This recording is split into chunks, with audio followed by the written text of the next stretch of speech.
Welcome, friend. Follow me. We're going somewhere dark, somewhere dangerous. There's no telling what horrors we might find. Are you afraid? Good. Now you are ready to enter the Warning Woods.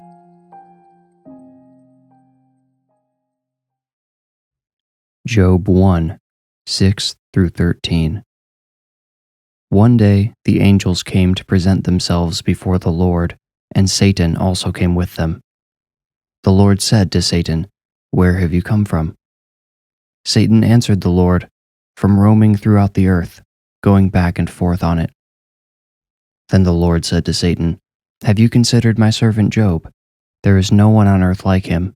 He is blameless and upright, a man who fears God and shuns evil." "Does Job fear God for nothing?" Satan replied. "Have you not put a hedge around him and his household and everything he has? You have blessed the work of his hands so that his flocks and herds are spread throughout the land. But now stretch out your hand and strike everything he has, and he will surely curse you to your face." Then the Lord said to Satan, "Very well then, everything he has is in your power, but on the man himself do not lay a finger." Then Satan went out from the presence of the Lord. 2 Job 1, 1 through 5.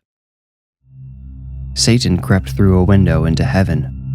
Upon seeing him, the Lord commanded him to halt. The Lord asked of Satan, "Why have you crept into this holy place, spider of deceit?" At the Lord's word, Satan took the form of a spider with legs as tall as the angels. "You have a new servant cut out from the same cloth as your servant Job," Satan replied. "Would you put the same confidence in your servant Jackson as you once did Job?" "Why would you see my servant Jackson tested?" the Lord asked of the spider. Satan replied, "I believe you have lavished an abundance of blessings upon Jackson to keep him true to you as you lavished upon Job. I wonder, Almighty One, if you fear hardship will shake the solid faith of Jackson." "It is not so," answered the Lord. The spider, Satan, said, "Then, Lord, allow me to test the will of Jackson so we may both learn if there are limits to his faith." The Lord said to Satan, "Then, again, everything he has is in your power, but on Jackson himself do not lay a finger." And still in the form of the spider, Satan crawled out of heaven onto the earth. Jackson Winkler and his son Drew were cruising down I-35 on their way to a youth soccer game. His wife Casey couldn't come because she was attending their two daughters' jiu-jitsu tournament. That's what weekends were like for the Winklers now. With each season came a new sport or activity, a new schedule. Somehow it seemed like the schedules never aligned to allow Jackson and Casey to both watch their children perform. Oftentimes, after church on Sundays, the Winklers would sit in the living room and cast videos from the previous day's competitions onto the TV so the whole family could watch the highlights. Jackson was never frustrated by the kids' busy schedules. His gratitude for having 3 healthy high performers and a wife who was willing and able to help them succeed overrode anything else he might have felt. He thanked God for his perfect family every night before closing his eyes. "How you feeling today, champ?" Jackson turned his head to ask Drew. Drew wasn't big enough for the front seat yet. "Feeling good, Dad. Practice was awesome yesterday. I think we're going to crush it out there." "All right, that's what I like to hear," cheered Jackson. "We've got about 10 minutes to go. Want to pray for everybody's safety and good time?" "Can we pray that I win?" Drew asked earnestly. Jackson smirked. He remembered being young, thinking God was a wish-granting genie. His old attitude toward prayer had taught him to pray consistently, though. If praying for a win on the field got Drew into the habit, then so be it. "Sure, go ahead," he said. He reached for the volume dial, turning down the Christian hit radio station they always listened to. "Dear Lord," Drew began, "thank you for another game for me to use my skills." Jackson looked up at the sky while his son prayed. When they had left the house, the sky had been a perfect blue sheet. The further south they drove, they passed clouds more and more frequently. Ahead of them, possibly right above Des Moines, hovered a dark mass. Silently, Jackson dictated his own prayer that the rain would hold out so the game wouldn't be delayed or canceled. Although, if Drew's game was canceled, they would be able to make it to his sister's tournament. He wondered if, perhaps, the storm ahead was God's device for keeping them all together that Saturday afternoon. A sideways wind cut against the side of the car, making it lurch toward the shoulder. Jackson returned his eyes to the road and corrected their trajectory. "What was that?" Drew stopped mid-prayer to ask. "Just a gust of wind. It's pretty cloudy ahead. I think there might be a storm moving in," Jackson said. Drew resumed his prayer. Lightning flashed inside the dark mass ahead. Jackson sucked his teeth. If there was lightning in the area, the game would surely be postponed. "Here, buddy," he said, stretching his arm back to hand Drew his phone. "Keep an eye on this for me and let me know if your coach calls or texts. I have a feeling Another burst of wind slammed against the side of their car. Jackson clamped down on the steering wheel, which vibrated with the rumble strip until he steered them off of it. If they had hit the gravel shoulder going 70, they would have spun into the ditch for sure. "Praise God," Jackson whooped as he righted the car. "That was a close one." But another driver, a long-haul trucker headed north, hadn't been watched over so well. When the wind hit his trailer, it started to tip. The trucker steered into the wind to correct the tilt, but when the gale suddenly stopped, he oversteered to correct. His trailer jackknifed. "Dad!" Drew screamed from the back seat as Jackson stomped on the brake. The jackknifing trailer blocking both lanes started tipping over right in front of them. There was no time for prayer as the trailer fell. Jackson woke to a throbbing headache and ringing ears, but he was grateful to wake up at all. He lifted his face out of the airbag and touched his chest and stomach to make sure nothing was bleeding or broken. He could breathe. He could see. He assumed he would be able to hear in a minute or two. He was okay. Praise the Lord. "Thank God for airbags, right, buddy?" Jackson asked. He pushed away the side airbag so he could turn to look at Drew. "Buddy?" Drew said nothing. When Jackson turned around to look into the back seat, he saw everything had gone white. He squeezed his eyes shut and opened them, trying to reset his vision. He thought maybe he had hit his head harder than he realized. But when he opened his eyes again, he saw the back seat of his car, in fact, the whole back half, was gone. In its place was the top of the overturned trailer. "Drew!" Jackson screamed. He prayed his son had been ejected from the car. He prayed that by some miracle his child had not been crushed beneath the semi-trailer.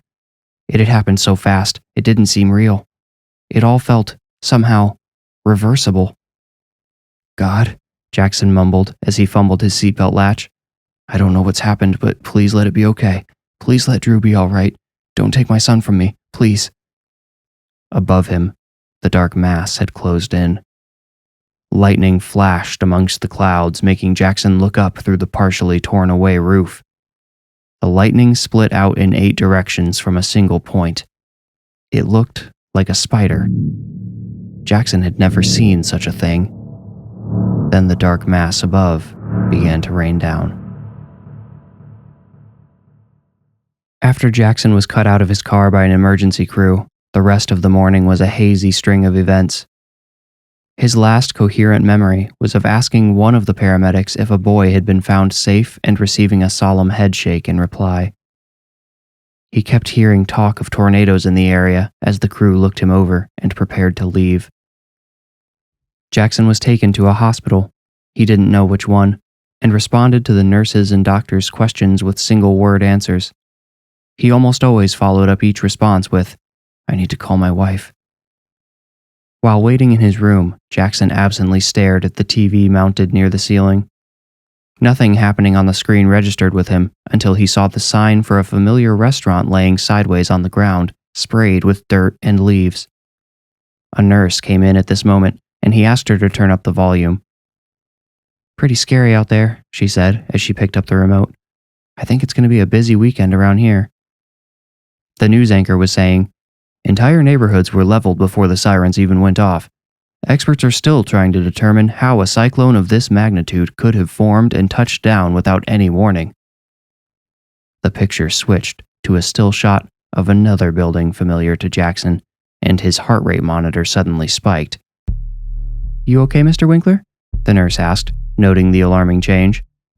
He tried to answer, but only shivered and made a shaky, breathy sound. "Mr. Winkler, what's going on?" Jackson took his phone out of his pocket, forgetting it had been smashed between his leg and the center console in the crash. He could make the screen light up, but could do nothing else. He clicked the side button, displaying the screen, and saw no calls or texts from his wife. "Let them be okay, Lord," Jackson finally said. "Please, God, let them have gotten out." The leveled building on the TV was the jiu-jitsu academy that had been hosting his daughter's tournament. The ticker running at the bottom of the screen said, "Emergency personnel confirm multiple dead after spontaneous storm. Search for survivors underway." "Please, God," Jackson prayed again. He started to sob.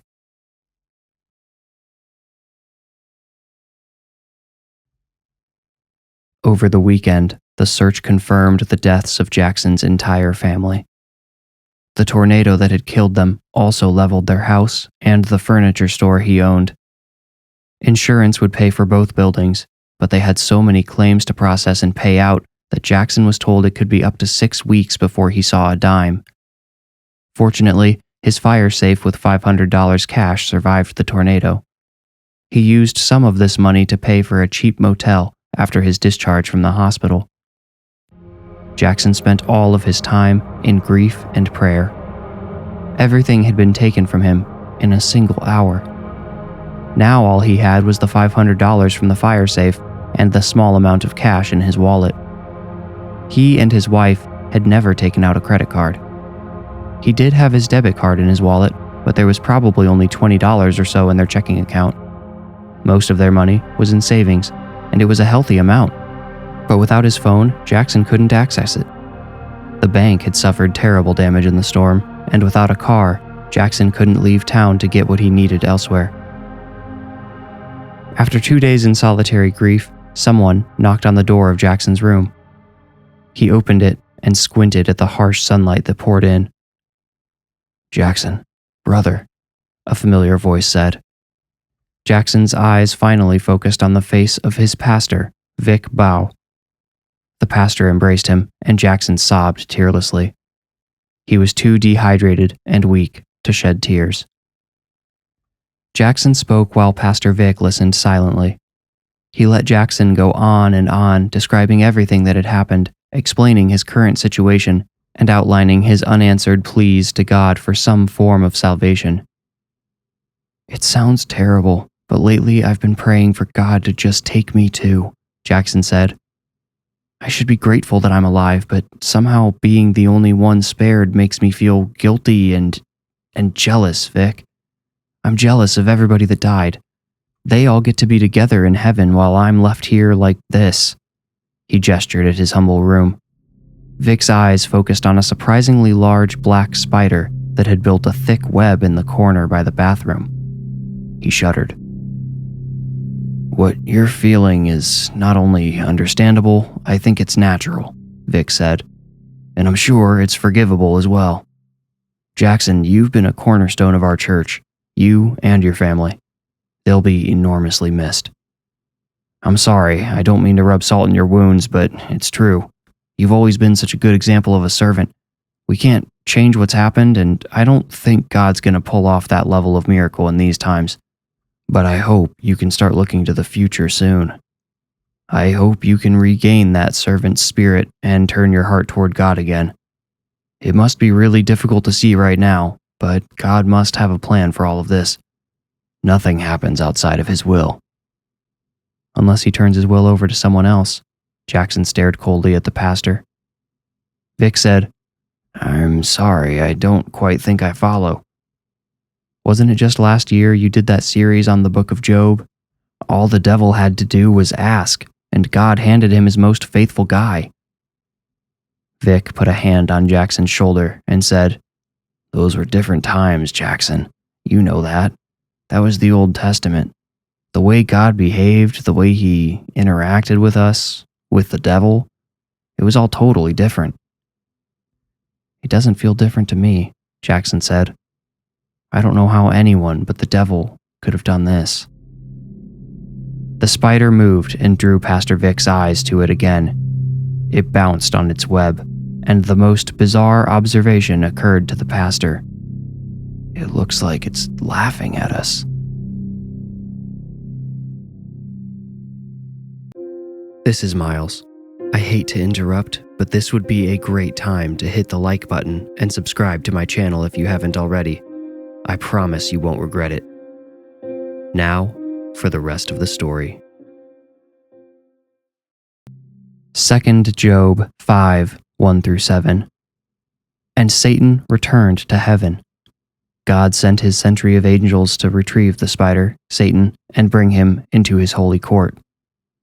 God spoke unto Satan, "Though you ravaged and stole all that Jackson covets on earth, his heart still calls out to me." Satan said to the Lord, "Your servant Jackson is indeed of faith to rival Job's. Grant me one request as you granted me in the testing of Job. Would you touch my servant with sickness? The taking of Job's health broke his spirit but did not break his faith. Have you no shame, spider, to come to me begging to harm another servant who has shown me earnest faith from birth?" And Satan replied, "No, I come with yet a new request. Job faced his temptations. Let Jackson now face his." "Why, spider, do you believe you can tempt a faithful man now when you failed before?" asked the Lord. "Job resisted temptations offered by his well-meaning peers. Let us test Jackson against temptations offered by one who would see him destroyed," the spider, Satan, replied. The Lord said to Satan, "Very well then, let us see Jackson tempted. However, with this allowance, you shall still not lay a finger upon my servant Jackson." Then Satan went out from the presence of the Lord. 4 days into Jackson's stay at the motel, his envelope of cash was dwindling. He had still received no word from the insurance company on when he would receive his payout, and even then, he wasn't sure how he was going to access that money once it was deposited in his account. He could have used some of his $500 and change to get a ride out of town, but the only people he had left in his life were a few friends who had survived the deadly tornado and Pastor Vic, all of whom were still in town. To leave would be to abandon the dangling threads of his support system, and Jackson couldn't bring himself to do that. Jackson's friends had stopped by to see him once each. They all had their own woes to deal with, none as tragic as Jackson's, but difficult nonetheless. Pastor Vic had come by again on the third day to make sure Jackson was still, in Vic's words, doing okay. Jackson had told him he was doing as okay as could be expected, and this had seemed to satisfy the pastor. He had left Jackson with a prayer and some parting encouragement, which meant little to Jackson. Jackson was struggling to keep his faith, but he still held on to it. He found that Pastor Vic's prayer and the verses he had shared seemed cheap because they were meant to keep Jackson calm rather than solve anything. Jackson didn't want to be calm. He wanted to grieve violently. He wanted to feel the entire weight of the tragedy for his family's sake. He missed them all so much, far more than the house or his business or his stupid car. Jackson found he could experience the loss and work through it via his own prayers, though, so his faith persisted. He felt more listened to than ever when he laid on the floor in his motel and poured out his heart to God. Sometimes he did so silently, others aloud. What did he care if the neighbors heard him? Most of them were probably going through the same pain as him. Jackson rarely felt hungry, but he forced himself to eat at least once per day. The only option for food, unless he wanted to walk all the way through the flattened town, was a convenience store 3 blocks away. Before heading there at the end of the 4th day, Jackson counted his cash. He had about $120 left in the envelope. The motel charged rent daily, and the owner didn't seem like a very merciful man. So, tomorrow, Jackson would have $45 left, even if he spent nothing on food that night. Since he wouldn't be able to afford the rent in 2 days anyway, he decided he might as well burn some cash on a meal. As he walked to the convenience store, Jackson prayed for his insurance payout to come through. If it didn't clear by tomorrow night, he would be out on the street. He grabbed a protein bar, a banana, a small bag of chips, and a bottle of water, which rang up to a grand total of $12.89. When the cashier asked if he wanted to round up for charity, Jackson still said yes. 11 cents wouldn't make much of a difference to him either way. He handed the cashier a 20. She counted his change from the till while Jackson bagged his humble meal to carry it back to the motel. He noticed a small black spider hunkered down next to the register and wondered if the storm had displaced all of the spiders he had been seeing everywhere. He hadn't noticed so many before, but maybe he had just been distracted by the kids. When the cashier handed Jackson his change, she made a mistake. Instead of a $5 bill, she included a 50. Jackson paused with the mouth of his billfold open, hungry for the extra change. If he slipped that 50 into his wallet, no one would be the wiser. Not until the cashier closed out the drawer later that night. "It's a miracle," a voice in Jackson's head whispered. It didn't ring like his own internal dialogue. He could not have explained how, but the thought seemed to have come from somewhere else. For another reason he couldn't describe, Jackson looked at the spider crouched by the register. He looked back at the cashier. She was young, maybe 17. This was probably her first job. She was just beginning her life.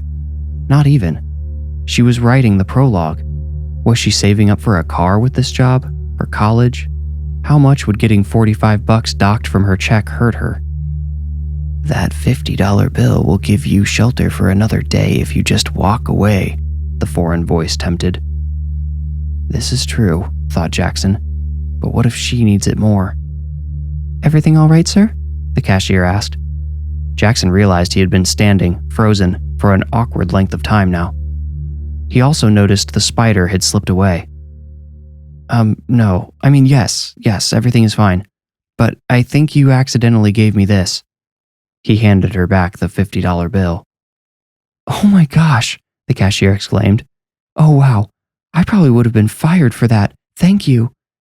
She opened the till and gave Jackson a $5 bill, then tucked the 50 safely towards the back. She said, "Thanks for being honest. Most people probably would have just walked away." Jackson tipped his head to her, smiled, and said, "God bless." The sun had set and none of the streetlights were operational since the storm, so the street was quite dark on the way back to the motel. As Jackson passed a damaged flower shop, a man dressed all in black stepped out from behind the next building down. He approached Jackson and waved a thick blade in his face. Jackson dropped his bag of food, raised his hands, and stepped back. "Pick that up," the mugger demanded, pointing his knife at the bag.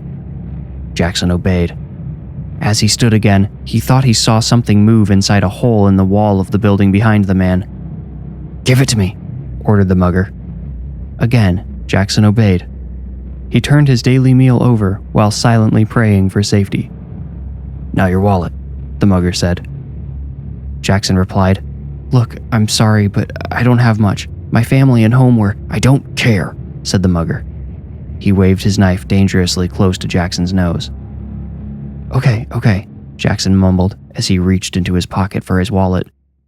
His eyes caught movement inside the building again.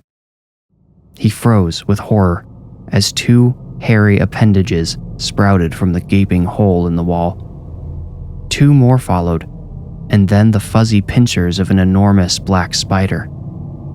The spider kept the rest of its body hidden in the building's interior shadows, but Jackson thought it might have been as big as a horse based on what he could see. The mugger grunted, "Keep your eyes on me." "I can end him," the same voice from the convenience store whispered in Jackson's mind. "You can keep your food and money. Just say the word." "No," said Jackson. The mugger poked Jackson's cheek with the tip of his blade and said, "Excuse me?" "Turn around," Jackson said. He indicated with his eyes where the mugger should look. He said, "Yeah, I'm not falling for that." "Command me to kill him and he will cease to exist." He might have a few of his own dollars in his pockets. He won't need those after I feast on his blood." "Sir, I'm not messing around," Jackson said. He was about to say, "There's a giant spider behind you," but realized that would make it sound exactly like he was messing around. "Who are you?" Jackson asked via thought. "It doesn't matter who I am, only what I can do," the spider said. "This man hurts people every day. He hurts his own children. He robs and cheats to fund dirty habits and sinful addictions. He helps no one. You would not steal from an innocent cashier, but this man would not hesitate. Maybe he's heading there next with his pointy knife, Maybe he'll empty the till you graciously kept full. Maybe he'll empty that innocent cashier onto the floor." "Your wallet, now," the mugger ordered. "I'm done playing around." Jackson pulled out his wallet and tossed it on the ground between them. With his knife pointed at Jackson's chest, the mugger stooped and picked the wallet up. As he ran off into the night, thankfully away from the convenience store, the spider retreated. Jackson prayed. Having no food when he returned to the motel, Jackson went straight to sleep. Despite his hunger, sleep came easily for the first time since the storm. 1 second he closed his eyes, and the next he opened them in a familiar park. Not only did he recognize the park, he knew what day it was. His wife's birthday. His mind had recreated the setting perfectly in the dream. Jackson ran his fingers through his wife's hair as she reclined against him on a blanket. The kids were all running free in an open area, playing together. Everyone was smiling. Everyone was happy. "They're perfect, aren't they?" Casey, Jackson's wife, asked. "3 little blessings," Jackson replied. "Sometimes I don't feel like I deserve them," Casey said. Jackson laughed off this ridiculous statement. Casey scolded him. "Hey, maybe you don't ever feel that way, Mr. Perfect, but don't laugh at me for it." "I'm not laughing at you," Jackson defended. "I'm laughing at the idea that you don't deserve 3 amazing children. You know they're so amazing because of you, right? Everything you've done from them, from carrying them inside you until now, has made them who they are." "3 little blessings," Casey repeated. "That's right." The couple sat, quietly watching their kids run and smile and laugh. And then a spider crawled onto Jackson's hand. He tried to brush it away, but it jumped onto the hand he used to swat it instead. "Did you know you were in heaven?" the spider asked. "What?" Jackson asked. He looked down at Casey to see if she had noticed the spider and saw that she had frozen. He looked at the children. They too had frozen in place. One of the girls was suspended in mid-jump. Jackson brought his hand up to stare into the spider's many eyes. "You had heaven on earth," said the spider, "and God took it away." "Who would I be to question God's will?" Jackson asked. "You think it was God's will to smash your family? You think God wanted to crush them all beneath trucks and buildings? Foolish man. It was my will. I killed them. I destroyed your home and business, and God allowed it." "I don't believe you," Jackson said. The spider laughed a hissing, clicking laugh. "I, the father of lies, for once am telling the truth. But there is a way for you to reunite with your family. You could be in heaven again. For see, God made a deal with me as he did in the days of Job. You know of Job, yes?" "I know parts by heart," Jackson replied. "Then you remember there were conditions to our deal then. This time, God has allowed that you may enter heaven even if you murder, yourself of course, in response to my torments. He meant this allowance as a safety net for your soul, but since you have clearly beaten me, I offer this information as a token of surrender. A life of continuous grief awaits you here. End it, and you can be in bliss with your family instead." "I don't believe you," Jackson said again. "It matters not to me. As I said, this information is simply a gesture of goodwill to you," the victor of our little game." "Sure doesn't feel like winning, and I never signed up for any game," Jackson retorted. But the spider had crawled away before he could notice.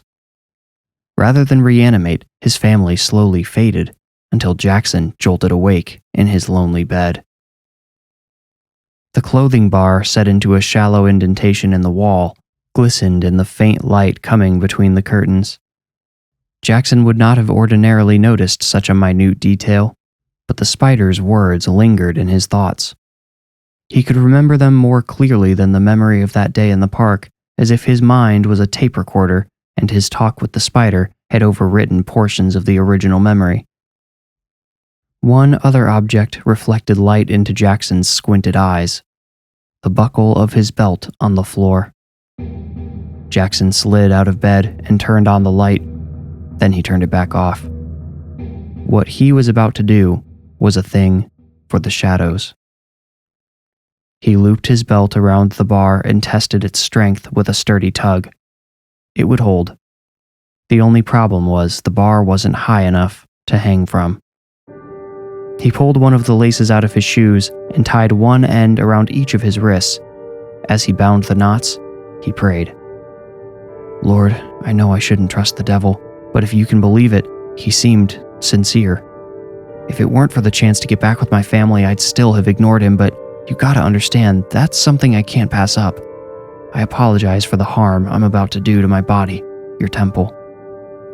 His prayer trailed off as he positioned himself below his looped belt.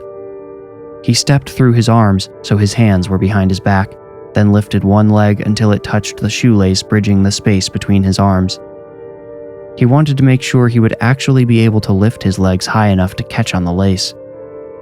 He put his head into the belt loop and felt the buckle cinch down slightly.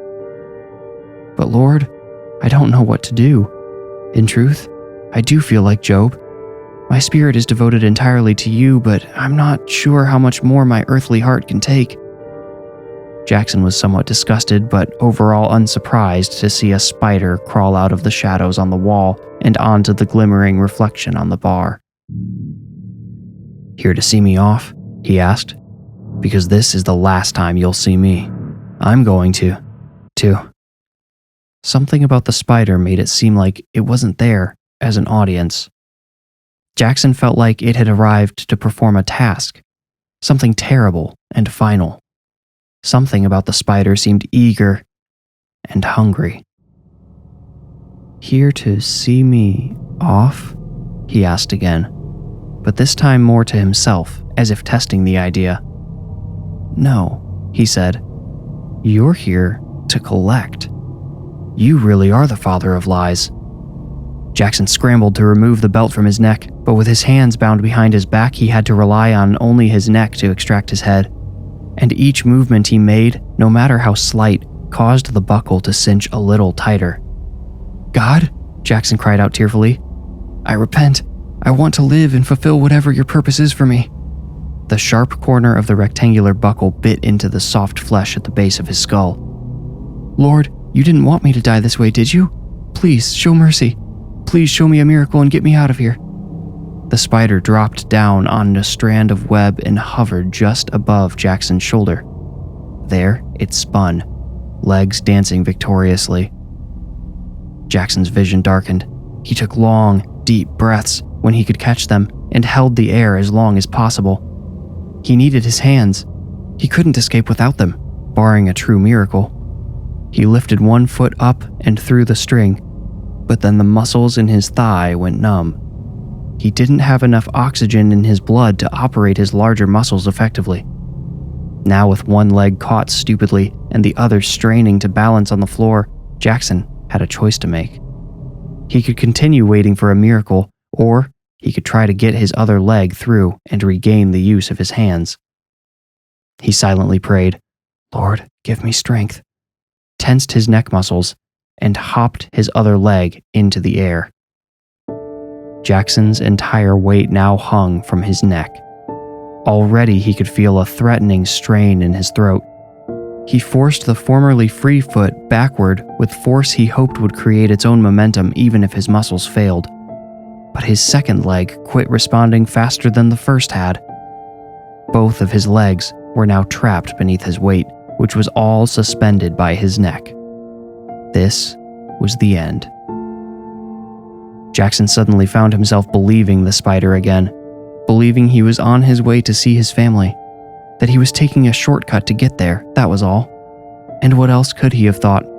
The alternative, the most probable reality, if he would have let himself admit it, was that he was about to spend eternity separated from the family he had loved so dearly and lost so suddenly. And then, as if reminded by heaven in answer to his prayers, Jackson realized he could still feel his arms. He couldn't move his legs, but he thought he might be able to pull his arms around them.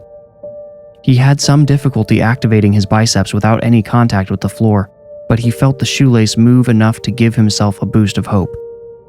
Rather than pull forward, he sawed the shoelace back and forth across his shins, bringing it a little closer to his knees with each repetition. The spider stopped spinning. Before Jackson could bring the shoelace to his knees, it snapped. His legs dropped to the floor, and although they were, in essence, useless, they did support a percentage of his weight and allow him to draw a truncated breath. He had only enough strength to raise his left arm, but with it, he clasped the buckle. He held it in place as he shifted his balance slightly and drew out some of the belt's tension. He worked slowly, taking plenty of time to breathe until the belt was loose enough for him to remove his head. The spider was gone. Jackson prayed. 2 Job 13:1-4. And the spider returned to the court of the Lord, crawling low in shame. The spider said, "Your servant has prevailed against 3 temptations. He is most surely devoted to you. I surrender our competition for his soul." The Lord replied, "Then hereby I order Jackson be rewarded from your personal treasure. I command he be compensated for the damages done twofold. I command these things of you as a deterrent from future meddling with the faith of my most loyal servants." And the spider retreated in silence. The Lord observed Satan's doings closely to ensure he repaid his servant Jackson.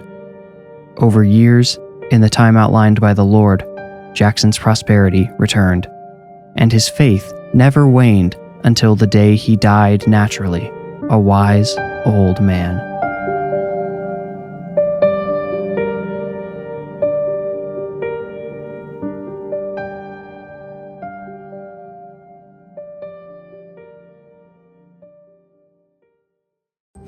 If you enjoyed this story, please leave a like and subscribe to my channel. You will get a new story every week if you do. If you feel ready, meet me here next week for another journey into the Warning Woods. Thank you for listening.